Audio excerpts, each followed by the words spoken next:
All right, so I'm going to answer a question today that a lot of people kind of fight when they come to purchase a new vehicle, and you traditionally, as a driver, would look to a car like this. Very lightweight, manual transmission, and rear-wheel drive. But then life comes at you. You have a job that you have to drive to every day, and the sports suspension in this becomes annoying. Driving manual transmissions in traffic is a pain. So that can lead you to something like this, a Tesla Model 3 Performance, which costs $20,000 more than this Subaru TS, but it also has triple the torque and double the horsepower, 510 horsepower, 553 pound-feet of torque. This 228 horsepower and 187 pound-feet of torque. Now, what they've done in this that is absolutely incredible, and I'll talk about the specifics of the TS trim, is they've kept the weight very low at about 2,900 pounds. The TS trim only comes in a manual transmission, and as you can see right here, they put 4-piston Brembo brakes up front and 2-piston Brembo brakes in the rear, and wrapped them in a high-performance Michelin Pilot Sport 4 tire. And overall, this is just one of the most beautiful cars for sale today. This priced out is about $35,000 for this and about $55,000 for the Tesla Model 3. So in this video, I'm going to drive both of these vehicles, show you the different features they have, and answer the question of, will a car like this, the future performance, satisfy you in the way that a manual transmission in the traditional setup will in this BRZ? So let's start by talking about the seats in this vehicle. This thing is excellent. It has the ultra suede cutouts here on the inside. You have leather trim with the blue stitching all through the interior. That's on the e-brake, that's on the shift boot. It kind of goes to the interior and just has a really nice look and feel to it. But the seats are super comfortable. Now, they are completely manual adjust. There is no electronics in this thing. The car doesn't even shift itself. I mean, for God's sakes, that car can drive itself. This car can't even shift itself. What polar opposite? But this car here comes with 1, 2, and 3 sports pedals. We got our clutch here, and that is just probably the most exciting part of this vehicle. And I think in my initial drives of both of these, the one thing that becomes very apparent when you're driving a car like this is you're constantly thinking about driving. When you have a manual transmission, you are constantly thinking about, where do I want to shift in this next acceleration section? How do I want to downshift? Do I want to just put the clutch in and throw the car in neutral? Do I want to rev match? Do I want to heel toe coming up to this turn? You have so many options and are continually focused on how you want to drive the vehicle. You are at one with the machine, and I think that is what is so unique about driving a manual transmission in a world where full self-driving is actually becoming a thing. Now, when we come over to here, Tesla used to be laughed at in terms of their capabilities on track, and they've actually really changed that with this newer model. For example, this has forged 20-inch wheels, so these only weigh 20 pounds as a 20-inch wheel. They are ultra strong, ultra lightweight, and come in a high-performance summer tire. Apparently, this tire is not great at the track. It slips a lot, but tires are something you can easily upgrade. That also has a square setup over on the BRZ, meaning the front and rear tires are the same width. This is a staggered setup with 235s in the front and 275s in the rear, so you can't rotate the tires. This does not have exhaust pipes. That has dual outlet exhaust pipes, and then we have a carbon spoiler off of the back here. But the other thing about the Model 3 Performance is it does now have a bespoke front bumper. So you have this black splitter here, and then you have some air vents here, which the other models do not have. But when we go to the interior of this, this is when you start to see the upgrades become a little bit more apparent, because not only do you have full power heated and cooled front seats, they are performance seats. So these are heated and cooled, and they are heavily bolstered with the ludicrous badging on the back here. The other thing to note is when you go into the infotainment system here, you go to dynamics. On acceleration, you're able to go to insane mode, which gives you full power, 0 to 60 in 2.9 seconds. Standard, 0 to 60 is 3.9 seconds, and chill, 0 to 60 is about 7 seconds. You can also adjust the ride and handling from standard to sport. All that does when you put it in sport is it tightens up the damping, so it gives you tighter rebound, and the car will bounce around a little bit more, and you can understand kind of what the tires are doing in that setting. I never use this on the street. I'm always just in standard, but you can adjust it if you're going to the track. You also can adjust your steering weight, and you have track mode. So if we go into track mode here, you can have a drift preset, which will let you oversteer and drift the vehicle. And you can also have a race preset. So if this is something where you're doing, you can also have your own custom preset. So I have Gjeebs mode, so you can put it into off, minimal, reduced, and then you can have powertrain. So you can look at if you want to go into standard, if you want to go into increased, or maximum. So if you're doing laps, you're going to want maximum. You might be doing a sprint race, you'd leave it at standard. And then you can have post-drive cooling, save your dash cams for your laps. So it actually, in terms of performance, has some really great features here, on top of it having a ton of power. And for an electric vehicle, now this weighs 1,100 pounds more than that BRZ. So I'm not saying it's light, but when you compare it to a BMW M3, this and a BMW M3 weigh the same. All-wheel drive, rear-wheel drive. And on a daily basis is what we're talking about here. On a daily basis, you're going to appreciate driving the Model 3 more. Not only does it have the self-driving capability, which makes traffic a breeze, has a much better sound system, cooled seats, all of that stuff.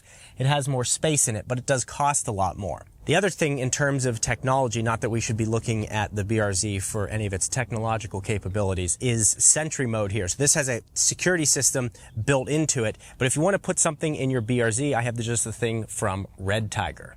The F7NA is Red Tiger's newest and best value with real 4K technology. The true 4K is supported by Sony's IMX678 sensor for front recording and ultra-clear HD rear footage. The front HDR camera improves dynamic range, ensuring balanced exposure in tough lighting settings and enhanced visibility in low light. It also has voice control features like this. Take picture.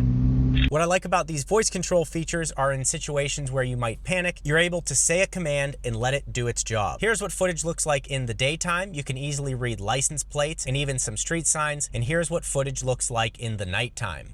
You can either soft wire this and plug it right into your cigarette lighter. This was very simple to install. If you want to be more advanced, you can also hardwire it with their hardwire kit. And when it's hardwired, that unlocks more capability of your dash cam. So click the links in the description to check out Red Tiger and this new F7A Real 4K dash camera. It does a great job of recording what's going on around you and could save you in a potential accident. Red Tiger, thank you for sponsoring this video. So on the interior here, one thing I want to show you right away is the display up here. Is actually, it's beautifully done. You can see here, we're currently in track mode. Normally it just looks like this, which I think is actually a good looking display. You have your tachometer, you have your digital speed, and then you actually have looks like a digital watch over here. Looks like a Casio was installed on the right side of the vehicle. You have your STI badging in there. So on the left over here, you just have your sound, so the radio or Sirius XM or whatever you have going on. And then you can kind of change it for if you want your miles per gallon, which I actually kind of like this screen. But yeah, you can kind of play with it and make it whatever you want. You want a G meter, all that type of stuff.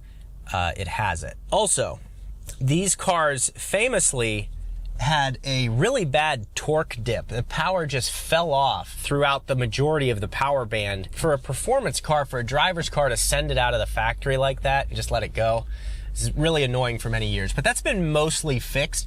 And another thing that people don't think about when they think of the BRZ or the GR or the 86 is the fact that it's a reliable vehicle. This is one of the few performance cars out there that is not a forced induction engine. Doesn't have a turbo, doesn't have a supercharger. It's just naturally aspirated. Now it does have a sound symposer. I don't know if symposer is the right word for it, but there's some fake piped in sound, which the sticker in front says, "I brake for goth girls." That's hilarious. It has the right amount of power. So when we go into track mode here, it does take traction control. It says it takes it off. I don't know if it takes it fully off. But either way, shifting this thing feels so smooth and incredible over what the previous one was. So shifting this thing, and like I talked about earlier in the video, you're constantly thinking, what do I want to do here? When do I want to shift? And the shift feel in this is so good, in the linear power when you're under normal acceleration is very good, but it's just, this in my opinion can in no way be replicated by an electric vehicle, but you have to make sure that you want to do this all the time. Now, when you're younger and you're single and you don't have a family, you're not making a ton of money, be thankful that this car is currently being produced because it's affordable and it is very fun to drive. In fact, the way that this thing corners, like right here, little rev match and the downshift. And it's also, it doesn't have enough power to the point where you're going to get yourself in a ton of trouble. It's not quick to 60. I bet it's not under 6 seconds, but it feels good. It feels fun. And ultimately, that's what matters. What matters is that how does the car make you feel? That's what this thing does incredibly well and can actually make you a good driver because it's rear-wheel drive.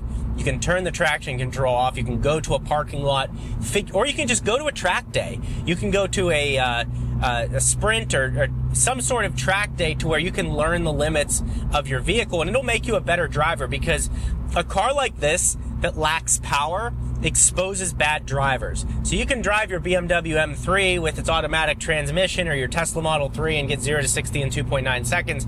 To get the most out of a BRZ or an 86, you have to be a good driver, and when you make mistakes on the track, you will be exposed. And also the steering in this is so incredibly direct. Like the Model 3 feels good, but this, when you go around a turn, I mean, it is flat, and that's probably specifically the TS model. Also, the suspension doesn't really beat you up. I haven't found it to be really harsh on the road. I've actually found it to be pretty enjoyable. Now, we're on really nice roads right now, but overall, it seems to be I don't know, for as hardcore as this car is, it's actually a compliant suspension. Bad shift, exposed. We're coming into a braking zone here. Braking zone, it's an exit ramp, like I'm on a racetrack. Shout out to the RSQ8. It's one of the best out there. One of the best to ever do it. The brakes on this thing, it has more brake than it needs, and it's actually awesome that it comes with such a beefy brake kit from Arby's from the factory, extra beef, with a little bit of cheddar. A little bit of cheddar. I like cheddar. I like cheddar cheese. I like American cheese and cheddar cheese. The steering wheel, perfect feel to it. Doesn't have a flat bottom. Doesn't need it. It's the right size. It's the right material. All the touch points are excellent. Where my elbow lays over here, nice leather. Where my elbow lays up here and you're smoking a cigarette out the window, it feels like some soft feels like a little squirrel hide, we'll call it. And then the shifter's excellent. The e-brake is excellent for when you turn it into a parking spot. I just love this car. It is so well done. You don't have to be super rich to own one. The other thing that's nice, these are reliable vehicles. They don't depreciate a lot because there's not a lot. This is like all there is out there in this segment. It's like this and the Miata. And the Miata, you can't put your purse in that thing. This and the Miata are the two best driver's cars out there in terms of fun. The Miata is actually more fun than this, but it's just, you can't put anything in it. So that's like a true third car. But I absolutely love this thing, and they've done a nice job with the TS variant. The price isn't out of control at $35,000. So let's jump back into the Model 3 and see how that is. Now into the Model 3 performance. Still comparably a good seat. I love that it's cooled, especially out in Arizona, because the average temperature, I don't know if anyone knows this, the average temperature in Arizona is 400. But here's where the Model 3 is just unreal. Unmatched. To get a car that hits 60, first of all, under 3 seconds, 2.9 seconds, all-wheel drive, still has 300 miles of range. Achieving that's pretty tough in real life, if we're being honest with you. But to get that exhilaration from a car that costs $54,000, and keep in mind, you don't have to buy this new. You can get them used for the high, depending on the mileage and options, you can get these used for the low 40s or high 30s for the new 24 plus body style. So it's a shockingly good value, even though it's $20,000 more than something like a BRZ. It doesn't give you that same level of excitement when you go out and drive it. It's still an exciting car to drive, but it's certainly for a different owner. Now, I am someone, I appreciate both vehicles. I like electric vehicles. I like traditional enthusiast cars like the BRZ. I owned a BMW M2. I owned a Focus ST. I owned a Civic Si. My first 3 cars were manual transmissions, and I really enjoy that about being an automotive enthusiast. I still love those types of cars. However, there is a certain reality that comes in to most of our worlds, and that is, what do you want to have on a daily basis when you're going to your job or going on a road trip? You start to have a family. That's when those other cars start to fade out. So what I'll say is, when you're younger, make financial decisions toward what you care about most, what makes you happy. Don't get a BMW M3 with a $2,000 monthly payment so you can say, yeah, this is my car. I make 40 grand a year. I drive a $100,000 car. It's really stupid. And you can ultimately have cars like the BRZ that you own when you're younger, enjoy them, and then when you grow up, you've already done that and it's time to move on. And that's where you head into something like this, which is very cheap to own and maintain. A lot of people like to say that insurance rates are super high on electric vehicles or Teslas. It's certainly higher because this is a performance model. But in my experience, the insurance rates are essentially the same. What I recommend is using an insurance broker and having them bid it out for you and shop your insurance every 6 months. At least shop it every year, because I save myself about $1,000 a year just by doing that. So this is an incredible performance value and is still a fun car to drive and has the capability to do track days and is still fun in the canyons, but it doesn't have that visceral feeling and connection that a manual transmission car like the BRZ has. So you'll have to let me know in the comments which you would choose and why. And then if you want to see what 1 year of ownership has been like in this Tesla Model 3, click this video right here. Thank you, Red Tiger, for sponsoring the video.